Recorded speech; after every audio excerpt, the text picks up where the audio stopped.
Welcome to episode 9 of the Prosperity Playbook podcast. I'm your host, Rob Ferguson, Director of Operations and Growth at Ferguson Alliance. Ferguson Alliance is a boutique advisory firm that helps family-owned businesses overcome problems and challenges, grow their value, and exit when ready, whether through succession planning or finding an outside buyer. Today, I'm joined by a panel of subject matter experts from Ferguson Alliance, founder and president Rob Ferguson, Senior Business Advisor Brandi Marek, and Business Advisor Scott Wheelock and Jan Southern. Today we're going to be talking about conflict. Conflict is one of those words family businesses don't always like to say out loud, but it's in the room. It shows up in meetings, in succession planning, and side conversations, and sometimes in what nobody is willing to say. A lot of families think they're keeping the peace, but what they're really doing is postponing the truth. Because in family business, conflict doesn't just affect the business, it affects Thanksgiving dinner, the next generation, ownership, leadership, and legacy. So I'm very excited today to hear what our subject matter experts, business advisors, have to say about conflict. Thank you for joining me, everybody. So I want to dive right in and start off, where does conflict show up? Rob, where are you seeing conflict right now with our business leaders? It shows up in their daily work. It shows up in board meetings, those of our clients that have boards. It shows up at lunches. It tends to just be there continuously. Is it fair to say that conflict doesn't start as a blow up? Does it start as something unsaid, or does it build up? I had a client one time who one person was always agreeing to everything until it came time for implementation. And then it hit the fan because they realized that they had agreed to things and they really didn't agree. And so you have to watch for someone who's always yes, yes, yes, yes, yes, but then they delay as far as implementation or things. And so that's just a hidden conflict that they really don't agree, and they've not stepped up to say so. Brandi, I want to hear your thoughts. How does it make you feel when different family business owners say, we're fine?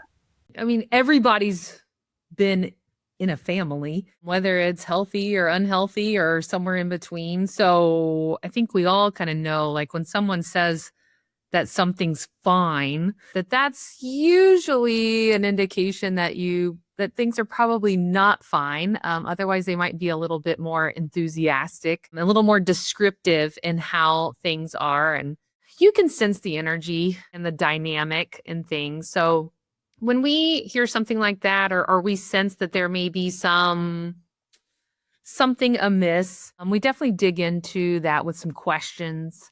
We do behavioral assessments. Also, knowing everyone's assessment can be helpful as well in kind of identifying how they might approach conflict. Like myself personally, as someone that's a high S, harmony, kind of keeping the peace is the default. So I know that about myself, that I tend to be conflict avoidant, especially if the feeling is like, well, maybe it's not big enough right now to really rock the boat. And so it's helping people gain the understanding and the self-awareness around how they might approach conflict. And that can help us identify where it might be bubbling up. Brandi, I love what you said there when people say everything's fine. Yeah, I think conflict is healthy in all organizations, but specific to your point, it may look healthy when everyone puts on that smile in the meetings and nobody's yelling at each other. But I think an important thing to be aware of is some of those maybe sarcastic comments or side remarks or the little jabs that may happen throughout the meeting, where no one's actually saying, let's solve this. The meeting ends, everybody goes about their day and meets in the parking lot, and that's where the next meeting starts, right? I get concerned when people stop talking to each other and start talking about each other, right? I think a great example of where conflict exists, but maybe it's not as obvious. Scott, I'd like to go back to with what you're saying about healthy conflict. Some may say that's good conflict. I know last podcast we talked about good stress versus bad stress. So let's kind of dive into more about the good conflict versus bad conflict. Would it be fair to say that healthy conflict is good conflict? conflict is very healthy when handled appropriately. If everyone agrees with you all the time, maybe you hired the right people, or you've got an environment where folks don't feel safe disagreeing with you. In either scenario, I don't think that's helpful to your business mission. I'd rather have folks say, hey, I don't agree with this approach, or I think we need more consideration here, or I don't quite understand. Can you help me get to where you're headed? To me, that's challenging the strategy and the business decision. How do we make a more informed decision here that's going to bring about the success we're all working our tails off for? I love a healthy amount of back and forth, disagreement, conflict, however you might state it. But to me, it really comes down to more the approach. How you approach me is far more important than your concern. For example, I think the growth strategy you want to roll out will never work, and we just can't afford another failure. Okay, that's one approach. Or I have concern about the growth strategy. Can you help me understand how we're going to implement this and avoid some of the challenges we faced in the past? Whoa, same question, same concern, but the approach, one felt like a personal attack and the other one was directed at our strategy. You can disagree anything you want about the strategy, but don't disagree with the person. Don't make it personal. And I think as humans, sometimes we miss the boundary there of how to approach someone where we can have healthy dialogue about the concern. I think that's a very important thing to highlight what you just said, and identifying the line between a healthy challenge and a personal attack, because that really just helps keep the peace and leads to productive conflict instead of being destructive amongst employees and family members. We talked a little bit about this with silence and avoiding. Is that more dangerous than a disagreement? Would you rather see the silence or would you rather have the disagreement? Well, no, I think the disagreement is obviously more important than silence. Silence, you cannot perpetuate improvement. The idea of what you're trying to solve needs to be really understood. We've seen clients that have really strong financial performance avoid conflict. That strong financial performance, just because they happen to be in a market that's hot at the moment, or they've got a new product line, and they can have this strong financial performance that really cast a shadow on some of the underlying problems and issues that the family doesn't want to talk about, or the management team doesn't want to bring up to the family ownership team. And that can be really a big problem. Just because you have financial success doesn't mean that's going to eliminate conflict. It actually, in my opinion, hides conflict, and it becomes more challenging for us as advisors to surface that, because there'll be the underlying issues. There will be the personal attacks. Maybe what Scott was talking about is attack a person. That's unhealthy conflict. You attack the problem. That's healthy. If you have a problem that's not being addressed just because, hey, our results are good, that can be a really difficult issue to deal with. And it can be really confusing for the person that maybe needs some redirection, because it's like, I've been performing financially well. You haven't said anything to me about this for the past 6 months, and now you're wanting to address it. It really clouds all of that. And I think that sometimes that is the most surprising thing for clients and for people in general, is when conflict feels so much more challenging when your financial position has been good. Why are we having this problem? Everything should be fine. And those behaviors of avoiding conflict, they tend to get passed down from one generation to the next. And so then it will build over time, where I've seen this, where maybe the first generation is just trying to preserve the peace and harmony, between the parents and the children. And then the third generation is starting to come in and they're trying to preserve peace and harmony with more family members.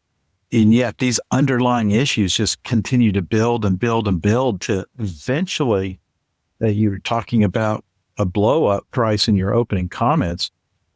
We've seen it where it blows up and there's actually lawsuits between family members because it was never addressed early on for whatever the reason is. I want to have a harmonious Thanksgiving dinner. or we got strong financial results, so we don't bring it up. Whatever reason the family leadership team decides they don't want to address, it will continue to grow. In other words, think about it like that. The interest on not addressing that conflict will build over time to where eventually there'll be a big reckoning or payday on that of conflict avoidance. So to simply put it, you're saying the years of avoidance of the conflict is more painful than the original source of conflict. Yes, absolutely. And it has far more devastating effects. I was working with a fifth generation family business, 100-year-old business, and it was wildly successful. It had survived for 5 generations. There was a lot of underpinning issues between the 17 cousins that they didn't want to address. It ended up becoming such a problem, they ended up selling the business, breaking the business up and selling it and going all their separate ways because they wouldn't address some of the underlying issues that they had, whether they were personal issues between family members or they were strategic issues on where to take the company, organization issues, how to promote family members into leadership roles. They would avoid those conversations at all costs to the fact that the business performance ended up failing. Honestly, those family members also ended up in a lawsuit amongst themselves. When you got those 17 family members, shareholders in the room, and there was conflict there, what was your goal? What was your intended outcome? And it probably wasn't what you wanted to accomplish the very first meeting, but the overall arching goal throughout all of that, dealing with the conflict.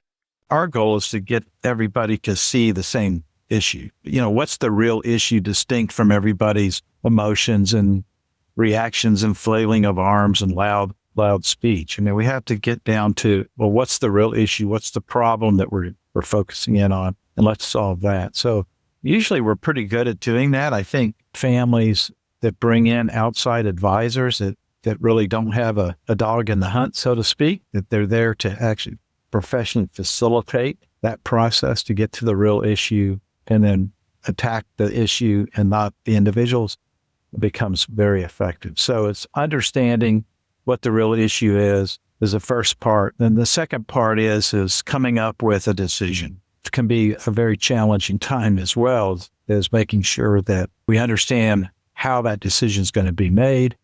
Are we going to do it consensually? Is it a decision that requires 100% all consensus around it? Or are we going to allow the leader of the business, the CEO of the business that owns this decision, but they're going to collaborate? And so once we define how the decision is going to be made, then we get that decision made. And the third part is the implementation of that decision. Where it falls apart, just all sit around in the room and say, we agree to the decision, but they really don't. They don't support it afterwards. And so we have to make sure that everybody understands the decision and understands their role of implementation and essentially will execute that decision, implement that decision as if it was their own idea. A lot of times that gets confusing for family members because they think that they have to be in 100% agreement when that's not usually the case. It's what you want is 100% understanding of what the decision is and how they affect that decision. And that's probably a big misconception with a lot of business owners is thinking that the goal is to get everybody to agree. But in reality, that never happens. Yeah, and that just doesn't happen. But to Brandi and Scott's point, the healthier goal is the understanding, and that's the healthy way to address the conflict. Getting everybody to understand what the decision is, what the decision-making process is for the conflict. That's the healthy way to address the conflict that's non-destructive. Right. And getting them to accept what the decision was, knowing that they personally don't agree, but they've all agreed on the methodology of how the decision will be made. And so once it's made and once everybody's accepted that, not necessarily agreeing with it, but accepting it, I think is the important word there that you said, that it's accepting of it, and then implementing it as if it's their own, like Rob said. I think that's really where you need to get to. Price, I think just a subtle addition to that is people just want to feel heard. Even if we don't use my idea or I'm not fully on board with the decision, as long as, I had the opportunity to share my perspective and I felt heard, I think that goes a long way with acceptance, getting aligned with whatever the decision has been. Yeah. And Scott, it's not what you just said is so important. And it's not just with the family members. It's also with non-family member leaders in the management team and maybe even supervisors and team leaders. Employees want to have a voice, their overall company's purpose. They want to make sure that they're being heard. That way they're connected to the company. They're showing up. They want to be there and they feel important, and they are important to accomplishing that company's purpose and more near-term mission. If you don't get that connection, then you're just going to have folks kind of showing up for the job, so to speak. And you really want to have employees and leaders showing up because they're invested into the company's goals and purpose. And I'll just kind of add to that a little bit, two things. One, I bet there's a lot of people sitting there in the midst of a conflict right now going, hey, easier said than done. And I think it's really important to note that this takes an immense amount of maturity and self-awareness. You do have to be willing to compromise and have some tough conversations. And that's really hard to do sometimes when we're feeling passionate about something or we're feeling very upset about something. So I think it's just important to acknowledge that yes, it is a lot easier said than done. It probably is going to take some iterations of going through the things before you see okay, exactly how to navigate it effectively is really, really important to note there. And then the second thing being, as it pertains to especially the non-family members, this is really where I think leaders have an opportunity to inform of the why. A lot of times as leaders, we kind of get in our head and we think we're charged to make the decisions. We're the best person to make the decision. Everybody should just trust us to do this. And if they are not understanding or not agreeing with what you're doing or the decisions that you're making, and that's causing conflict, kind of back up a little bit and try to get some of that purpose and that why behind it to help assist in that. And recognize, again, this is kind of where the maturity level comes in, is that your role is to get them to see and understand that, and not just to abide by it, not just to do it because you said so. If you want to be an effective leader, you have to take on that responsibility, and that is your responsibility to do that. I think it's very important. What you're saying is it's not just a problem or a conflict. There's a lot of emotions involved. I mean, family members, there's emotions, there's feelings tied in. Even employees that have been there 20, 30 years, they're invested, their family. And so all that boils up, that passion and everything. So when you come in there, how do you separate emotion from fact without dismissing the emotion? Number one is you have to acknowledge the passion. Emotion equals passion. I like to say it's because people care. They care about what the topic is or what the conflict is. So that's number one, just acknowledging that it is there. And then Brandi said, hey, look, you have to have some great self-awareness and some maturity, that just because you have a loud voice doesn't mean that your idea is the best. So then two is facts. Facts will get you to information. And that's most important, is to really define what is it that we're really working on. Because what we learn when we start doing that, when we separate emotions from facts or from the real problem, that we learn that the upset is not on the facts. The upset is maybe misaligned expectations or values aren't syncing up, or a lot of times individuals are making assumptions without any kind of data or facts. human beings tend to listen to their voice inside, and they all of a sudden an opinion, they can turn that opinion into a fact, which there's really no truth. So we have to make sure we can demonstrate what truth is, what reality is with the data and the facts. And I think once that happens, people learn that, well, wait a minute, this is really good. I mean, this conflict has actually revealed information for us to make a decision that's wise, a wise decision, as opposed to just an emotional reaction that says, well, my sister is an idiot and we're never going to listen to her anyway.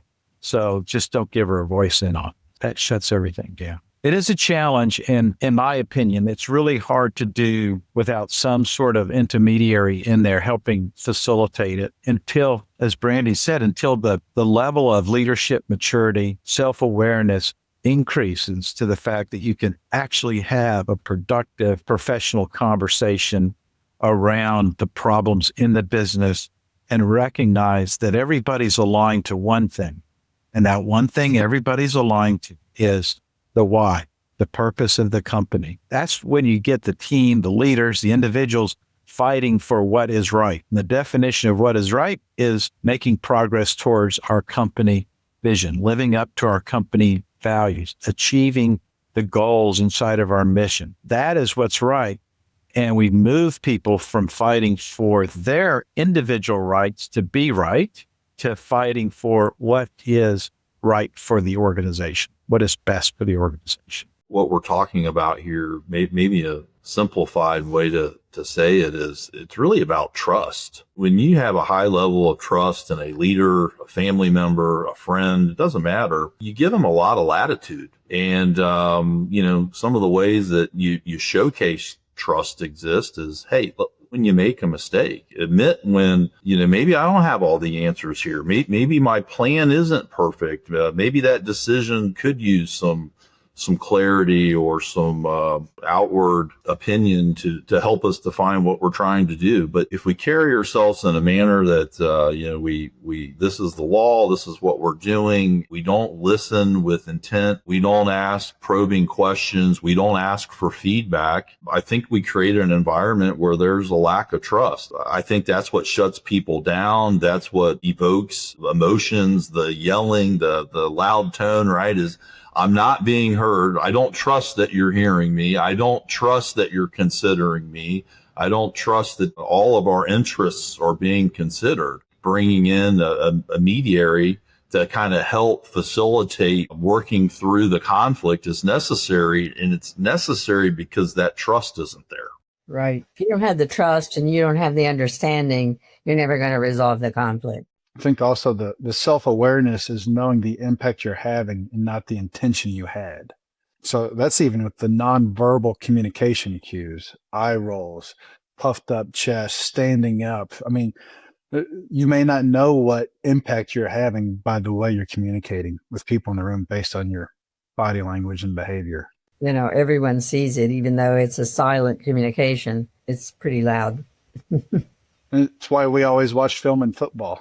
You couldn't see what you were doing. Let's move on from the emotional side of conflict to the structural side. How does governance connect to conflict? Well, provides them the mechanism or the structure, as well as the process to dealing with these difficult decisions. Because that's really what governance is. We've talked about that before. It's how the family business handles conflict and how it makes decisions. So by putting in the mechanisms for somebody to escalate a roadblock or a barrier or escalate a different opinion, as Scott was talking about earlier, doing that in a way that has a little formality or structure to it certainly helps keep the emotions down. So I think it's critically important that there is some form of governance that's put in place, so no matter what size your family business is.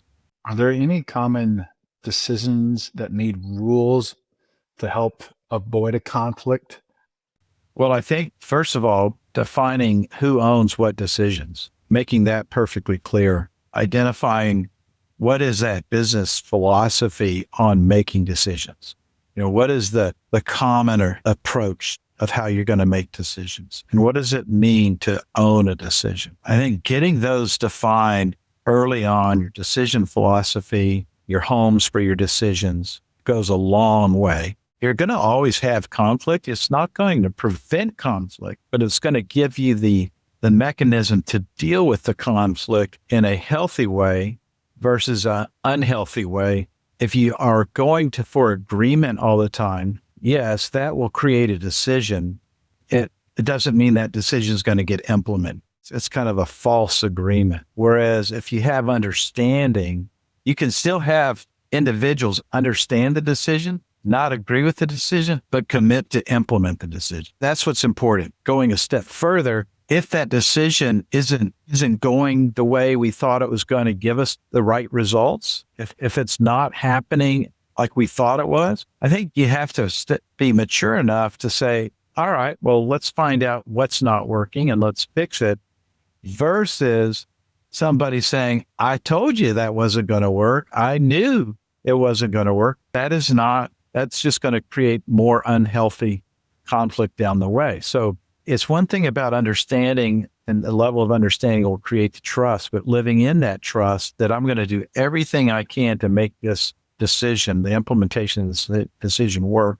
And if it doesn't, if we run into problems, we are going to look at what's not working about it and we'll fix it and we'll go back to implementation. Family business conflict carries a different kind of a weight than a regular business because this conflict can follow you back home to the dinner table. Does a family-centric value system become both a strength and the source of the conflict? The family leadership should identify the most difficult, most controversial decisions very early and determine the rules of how they're going to handle employing a family member, how they're going to handle succession planning. Any emotional decision, if you can make those decisions or set up the governance rules around those, how family members are going to be compensated. If you could do that years ahead of time, and in other words, the rules are in place, you did all of that heavy lifting then, that is going to help the family members make these difficult decisions and maintain their relationships without harming them. I mean, we've heard the old adage, you should never make important decisions when you're emotional. Well, that's the same adage here, is try to get ahead of it and think about those difficult decisions that you're going to be faced with and set up the governance structure around that. The leadership of family businesses need to understand that their responsibility is greater than just managing the financial capital of the business. They have to manage the emotional capital of the business. And you put your structure in place with your governance systems. That's where it's going to build trust. Or if you don't do it, it's going to withdraw trust. It just is natural. That's how human beings are.